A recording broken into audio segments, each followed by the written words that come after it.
Hello, English learners, and welcome to this Watch with English Teacher video.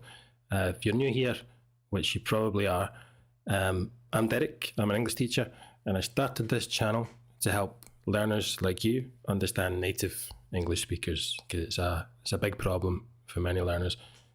Maybe you want to understand native speakers at work, or you want to watch a movie. Movies are pretty difficult. Movies are like the top level of difficulty, and that's the final goal for many. But this channel, we're going to take you there gradually, step by step, and hopefully at the end of that you can understand more native speakers. So that's the plan. Okay. Today's video, let me show you.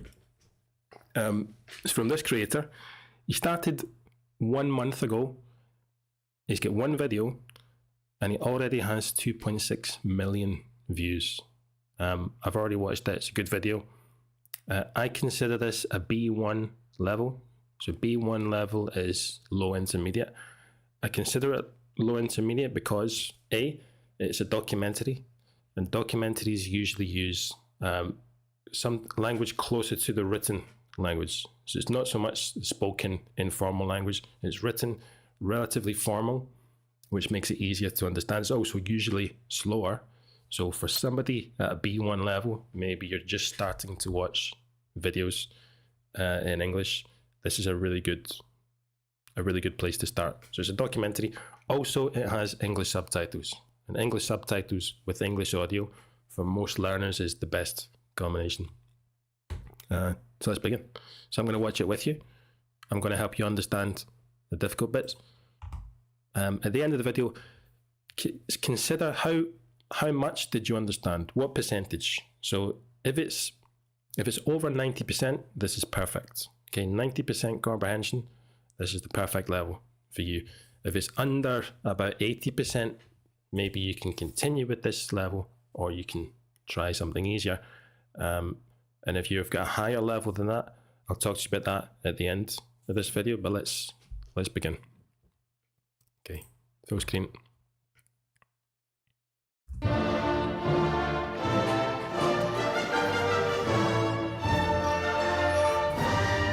Oh, forgot to tell you the name of the video. You probably read it.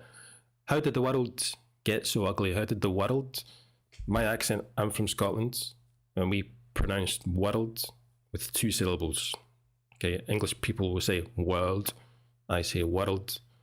This RL spelling often, if I say the word girl, is the same. I create an extra syllable. Just so you know. Okay, it's a Scottish thing.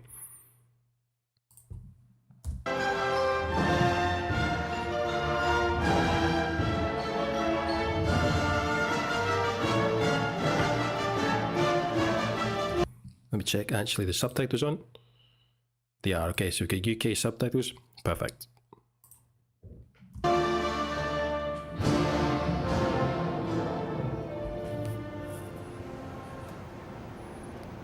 Already it looks fantastic. This is video number 1, production levels, fantastic level.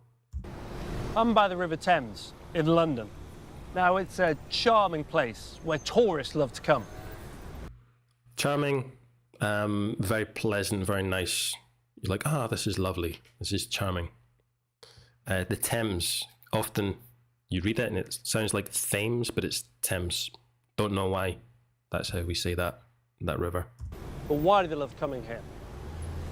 Well, you've got views of iconic buildings like the Houses of Parliament and St. Paul's Cathedral, but that's not all.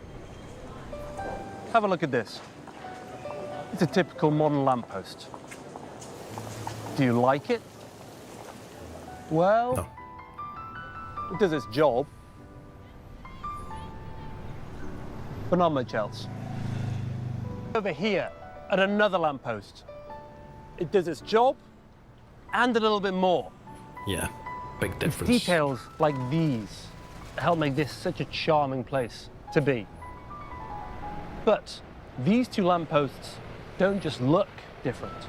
They represent fundamentally different worldviews. If you want to understand any society, don't listen to what it says about itself. Listen to a guy with glasses and long hair and a red jacket. That's what we should do. look at what it creates. Okay, good point. Interesting point. Do you agree with what he's saying up to now, so far?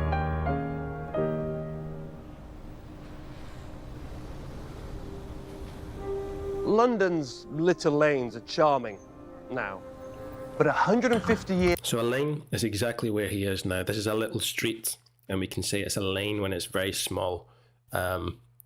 Definitely no cars in this lane. Well, sometimes maybe, but yeah, this is a lane.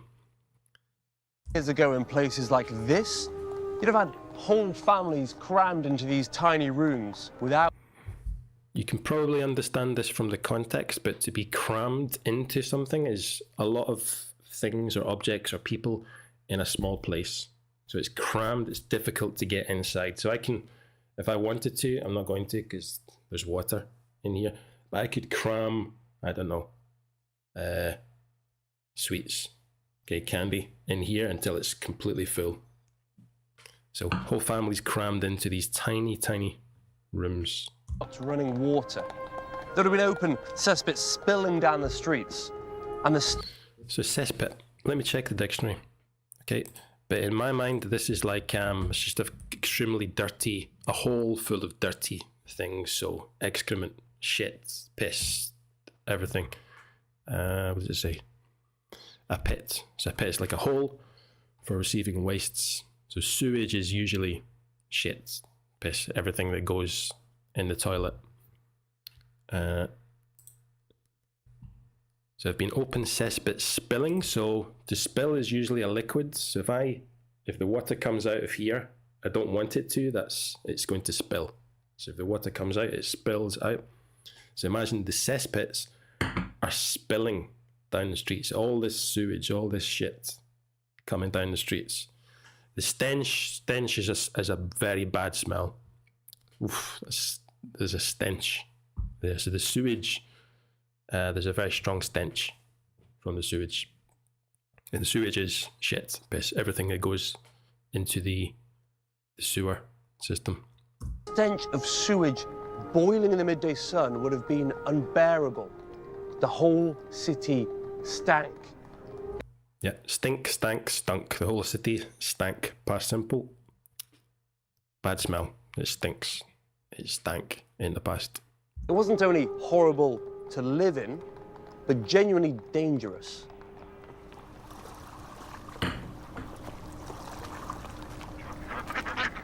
See, at that point... All right, people, I've just noticed some of the subtitles are a little bit low.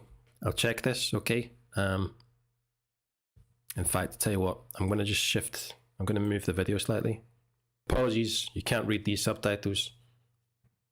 But we'll continue. I'll fix it for the next time. Produced a lot of waste. It had to go somewhere. Where did it go? Into the Thames.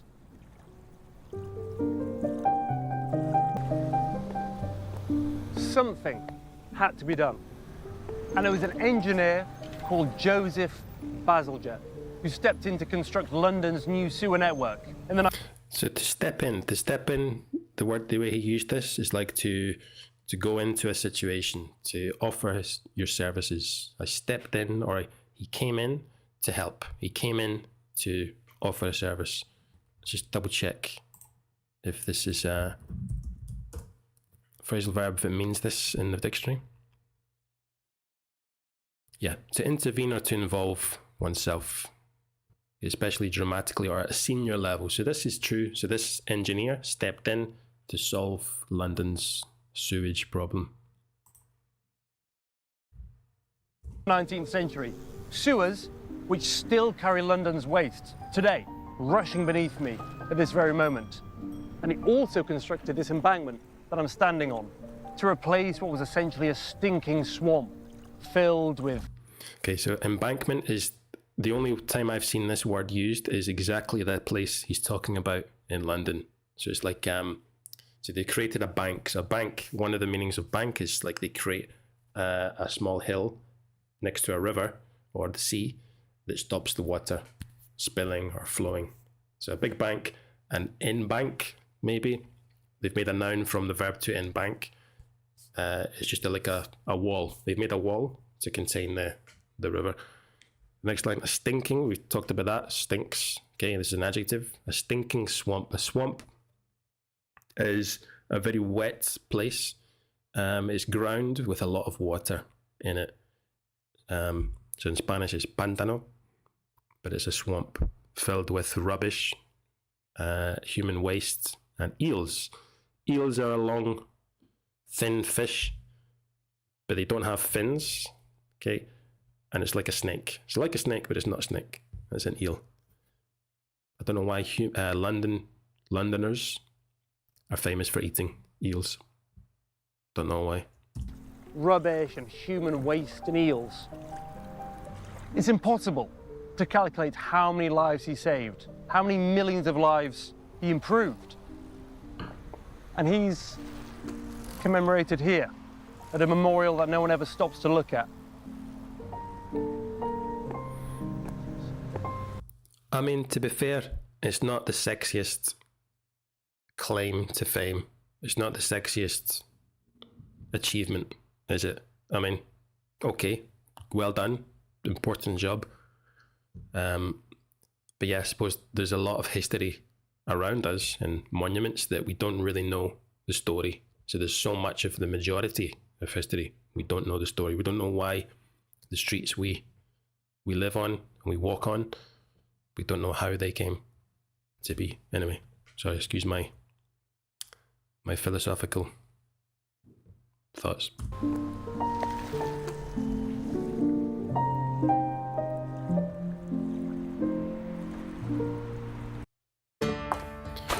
Yeah, YouTube Premium. I have to buy that. I have to pay for that. Okay, let's skip. When Bazalgette's embankment was completed in 1870, it needed lighting, of course. And so a public competition was held to design the lamps that would line this new promenade. Yeah, so to line the promenade, just like the whole distance, we're going to line something the whole distance. So from this point to this point, let's cover it completely with these things. So they line the promenade, they line the embankment with these lamps. You can also line clothing. So this isn't lined, but if you have a jacket, maybe it has this material and it's lined with this material. So on the inside, it's covered with this material. Was the winning design featuring these peculiar creatures. It's a little much, perhaps, but what's clear is that the Victorians took great pride in their embankment and thought it... So to take pride in something, good expression, take pride in, feel proud of something. Needed appropriately grand and dramatic decoration. See, these lamps were among the first public electric lighting in the world. This was a radical, revolutionary new technology. Crowds literally gathered to watch them be lit up for the first time. Yeah, so to light up, so you can turn on, which is the correct phrasal verb for electric lights. We could use light up, yeah, to light something up in an electrical light. And we also use light for a candle. So before electric lights, we had candles with a flame, with fire. You can light a candle, light something up. Yeah, we could use that. What the iPhone was in 2007, these lamps were in 1870. But, Okay, interesting. looking at it now, you wouldn't know that. And they are nice to look at.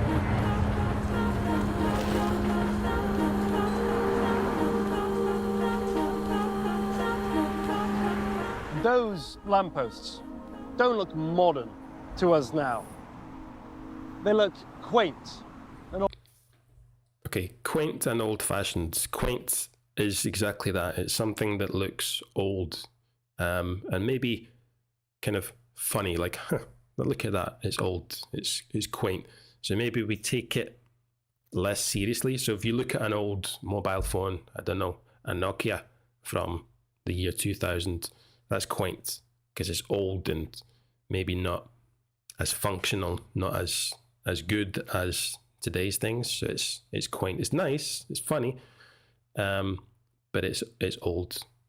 So he's saying these lampposts are quaint and old-fashioned. Old-fashioned. Why? Because they are decorated. And we don't associate decoration with cutting-edge technology. Yeah, cutting edge. Imagine it's the sharpest, it's the most modern, it's cutting edge. Anything that is the latest, the most modern, is cutting edge. Definitely, we use this a lot with cutting edge technology. And that's a major difference between us and the Victorians in the 19th century. They saw no contradiction between startling modernity and... Startling is surprising. So, whoa, that's surprising, that's startling. You feel startled, which means you feel very surprised. So it's so modern, it's startling. And time-honoured, respected for a long time. Time-honoured has a lot of respect for a long, long time. Time-honoured tradition. Just like this building, the legendary... I'll just go back and let you listen. Time-honoured tradition. Just like this building, the legendary Houses of Parliament. It was brand new once, but even then... Brand new. Brand doesn't add, I don't know, on its own, doesn't have a lot of meaning, but we use brand new a lot to say that it's completely new. Something very, very new is brand new. It had been designed in an old and medieval style of architecture. Every technology becomes obsolete and outdated. But a good aesthetic, even if fashions change, can never become obsolete. It is definitionally timeless. Okay. You can probably understand from the context, but yeah, I think I agree with his point. Design is timeless. It doesn't become old or quaint or old-fashioned because it's something beyond the way we measure modern things. I'm explaining that very badly, but you probably understood. I'm sure you did. Let's continue. Those lamps on the embankment did their job. And even though more efficient and better methods of lighting have been invented... I haven't mentioned it yet. Let me mention it now. This guy, he's from England. He's using received pronunciation. Received pronunciation is the accent that you hear in British English classrooms. It's one accent of many, many accents in the UK, but it's probably the one that most people understand the most. So it's very common on television. It's very common in the south of England. I think there are 3 million people use this accent, and it's a good place to start when you're starting to watch these videos. Okay, later we'll go into more accents, but starting here is a good place. So it's called RP, Received Pronunciation. It's the British English accent. Mine is British, but mine is Scottish. It's different. They remain 150 years later. That's the power of good design. And it applies to lampposts no less than to national parliaments. We have got to the point where literally anybody can build a fully working app without knowing how to code. This is Base 44. Coding. This is a first look at the current industry. You can fuck off.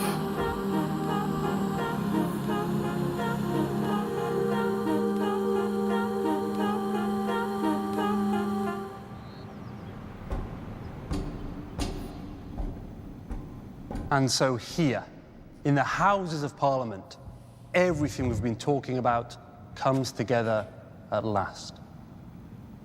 Except that this is not the Houses of Parliament. It's an old sewage facility, a pumping station built in the 19th century as part of Bazalgette's new sewer system. And it stinks. No, probably not. Probably not. Strange to think that this is infrastructure, a purely functional building with the sole purpose of managing human waste. And yet it has been designed with the same ornamental exuberance as... Exuberance, you probably, is similar to the Latin language. You have this adjective, or I say Latin languages, languages with Latin roots, so Spanish, French, Portuguese, Italian.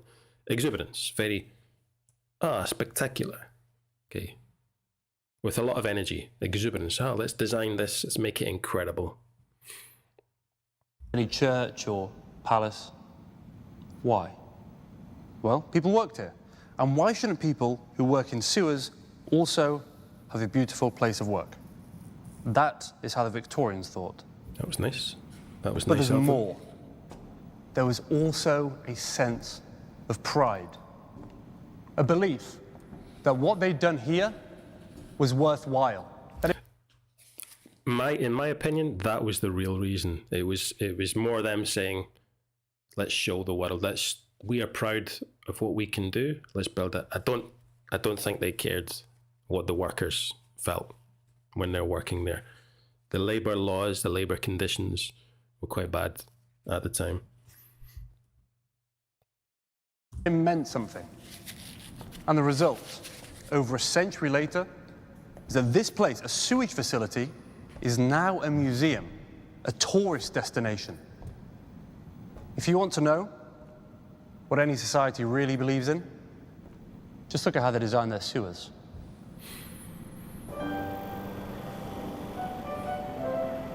Yeah, I can understand. Just a few steps from the old 19th century Victorian pumping station. Pumping, okay, just what we call these sewage stations, because the pump, actually, the pump is something that, how do I describe it? Let's quickly check the dictionary. Okay, sorry, this is quite a boring word to show you, but let's just, okay, look for the verb pump, because it's quite a difficult one to describe. A machine or for raising, pushing in or out, or compressing fluids or gases. And tell you what, let's look for an image.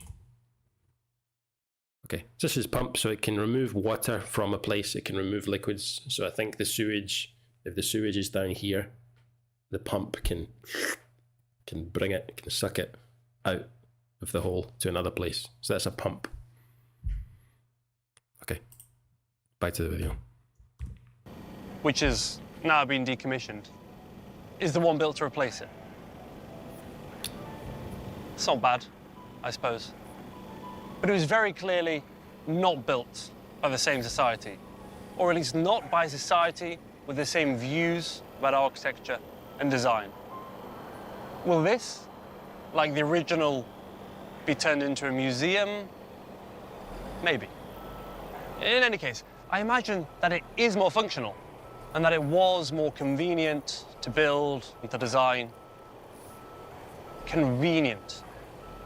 Now that's an important word.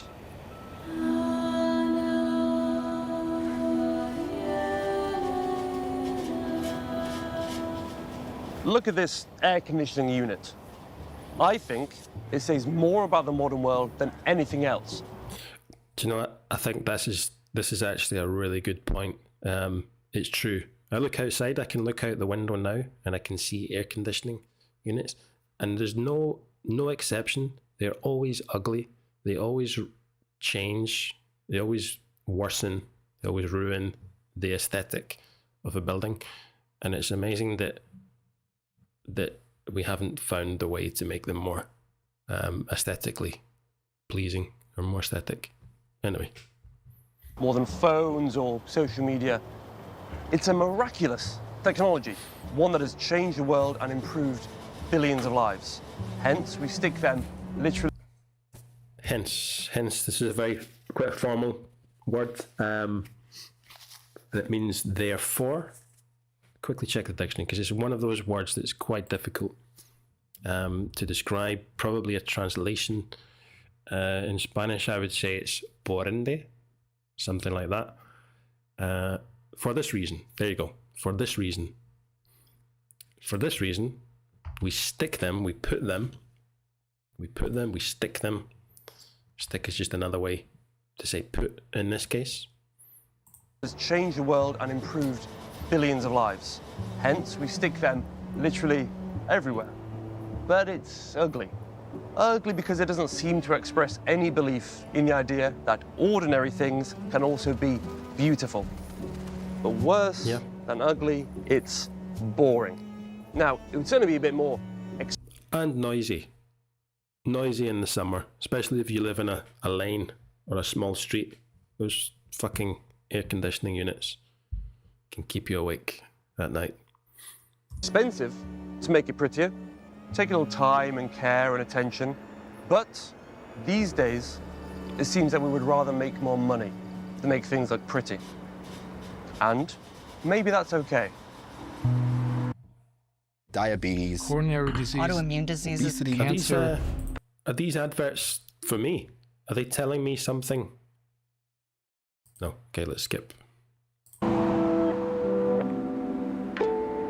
So you can see, I hope, that through something as simple as those lampposts, you can understand the Victorians in their entirety. They didn't have to make it look like that, but they... Check out, listen to this word. They didn't... Listen to the way he pronounces have. He's using the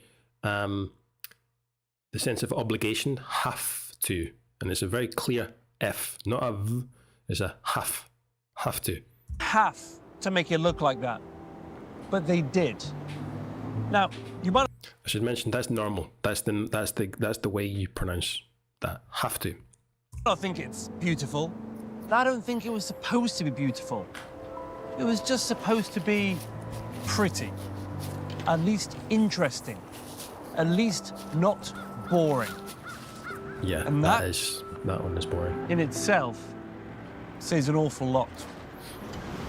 An awful lot. Awful as an adjective in isolation means terrible, but it's just it just gives this sentence some emphasis. So a lot, a large amount, an awful lot just emphasizes that this is a lot, an awful lot.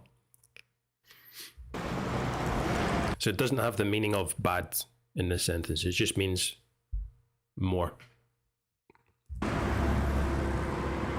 Walking around a city, any city, and looking at its buildings and its infrastructure, you're not just looking at objects. You're looking at religions and principles, beliefs and ideas. These buildings, they don't just look different. They represent fundamentally different worldviews, clashing ideas about how we should... So clash is usually things that go like this. They want to go this one wants to go this way, this one wants to go this way, so they are in conflict, they clash. So clashing ideas, clashing religions, clothes, if you wear the wrong two colours that are completely wrong for each other. So I don't know, they say never wear red and green together because they clash. People think, live and behave.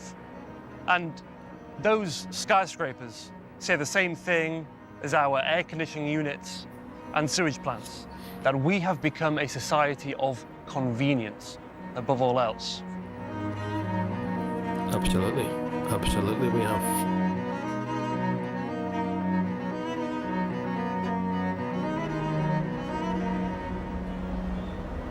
But there's something else that we haven't mentioned about these lampposts. It would be easy to believe that they were made by artists and that we somehow wouldn't be able to or couldn't afford to make them anymore. But just like our modern lampposts, our air conditioning units, our everything, these were also mass-produced, made in a factory. We could still mass-produce lamps just like these if we wanted to. We can make our offices and our warehouses look like Crossnest pumping station. We could make anything we want. That's the ultimate truth, the hardest one to accept. But we don't. We have other priorities. And that's fine. But it's vital we accept that there is another way.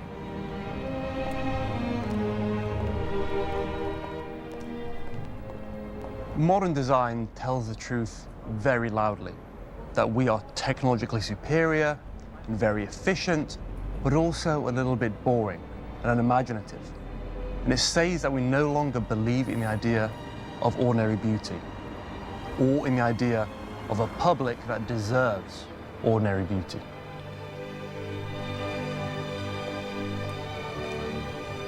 It's so true. It's so true. I mean, you only have to go, so I live in Madrid. You go into the centre of Madrid and it's a relatively new modern city in European terms, but the centre is beautiful.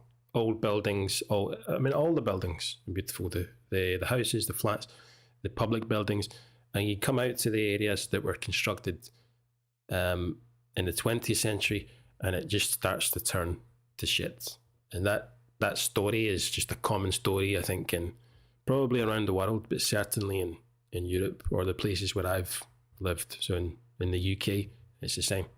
It's the same. It's like we just said, fuck design, fuck aesthetics, cheap convenience. It's so true. Museums and galleries are wonderful places where we can come and look at things that people used to make and admire their handiwork. They're not just dead historical artifacts.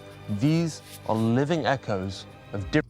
So an echo is when you make a sound and the sound repeats. So maybe you go into in the mountains and you shout, and echo, you know the meaning of echo. But the sound comes back. He's using it figuratively here, like echoes of the past, echoes of history. Different ideas about what the world is and what the world could be. But in the end, you can't live in a museum.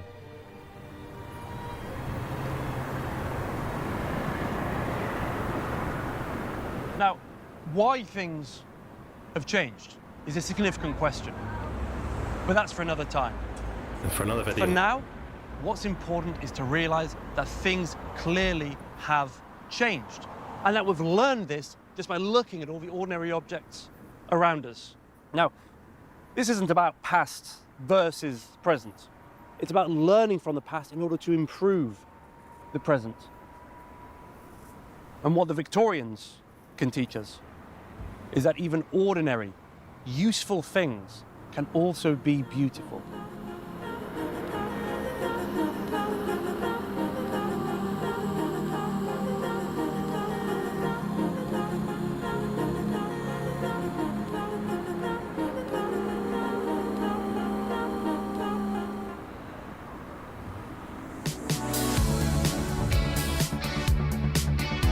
Okay, these just credits. Yeah, it's credits. Very good. Very good. This is the second time I've watched this video. Still very good video. So what did you think? So how much did you understand? At the beginning I said if you understood 90% and above, that's perfect. You can stay at this level. If you understood 99% or maybe 100%, I've just released 2 more videos today at a slightly higher level, so B2 level and C1. So have a look at them if you fancy something a bit more difficult. Under 80%, try this level a bit more. And if it's still difficult, well, tell me, because maybe I can make something else for those levels. But I'm starting at the B1 level because I think there's more interesting content that we can see. So excuse my technical difficulties. This is day 1 of live streaming. And hopefully we'll do some more in the future. And I will see you then. Check out the channel. In the meantime, I'm going to help you understand native English speakers. And I'll see you soon.